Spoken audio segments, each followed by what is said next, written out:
नमस्ते साथीहरू, यहाँहरूलाई स्वागत छ मिस्टेक लर्न च्यानलमा। आज हामी व्हाट इज .NET फ्रेमवर्क भन्ने बारेमा जान्न गइरहेका छौँ। .NET फ्रेमवर्क भनेको के हो त भन्ने बारेमा डिस्कस गर्न गइरहेका छौँ। धेरै नयाँ साथीहरूलाई .NET एउटा प्रोग्रामिङ ल्याङ्ग्वेज हो भन्ने लाग्न सक्छ, but it is not an programming language, it is just a framework. यो एउटा फ्रेमवर्क मात्र हो।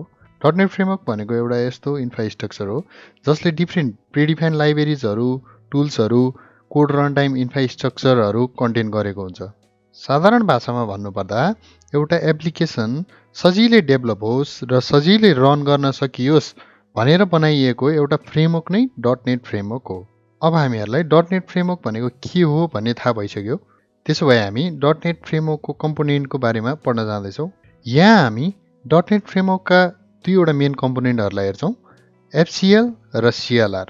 FCL यानि फ्रेमवर्क क्लास लाइब्रेरी, जुन आफैमा एउटा सेट अफ लाइब्रेरिज हो जसले .NET भित्र डाटा एक्सेस, XML प्रोसेसिङ जस्ता फङ्सनालिटिजहरू प्रोभाइड गर्ने काम गर्छ।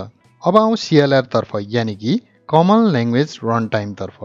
CLR एउटा यस्तो इन्भाइरोमेन्ट हो जसले कोड एक्जिक्युसनमा चाहिने सबै सर्भिसेसहरू प्रोभाइड गर्नुका साथसाथै memory management, security management, exception handling जस्ता कामहरू पनि गर्ने गर्दछ। हामीले CLR भित्र common language infrastructure, garbage collector र जस्ट इन टाइम कम्पाइलर जस्ता अरू कम्पोनेन्ट्सहरू पनि देख्न सक्छौँ। अब लागौँ आर्किटेक्चर अफ .NET फ्रेमवर्क तर्फ।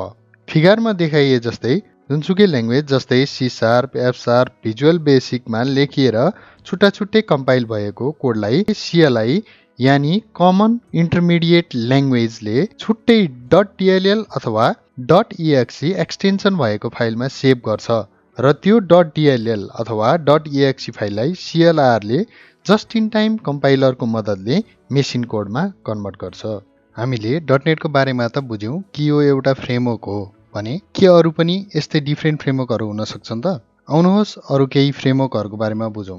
वेब एप्लिकेसन फ्रेमवर्क यानि कि डिफ्रेन्ट वेब बेस्ड एप्लिकेसनहरू बनाउनको लागि युज गरिने फ्रेमवर्क, जसमा एङ्गुलर, लारावेल जस्ता फ्रेमवर्कहरू पर्दछन्। नेटफ्लिक्स, पेपल, युट्युब जस्ता वेब एप्लिकेसनहरू एङ्गुलर फ्रेमवर्क युज गरेर नै बिल्ड गरिएको हो।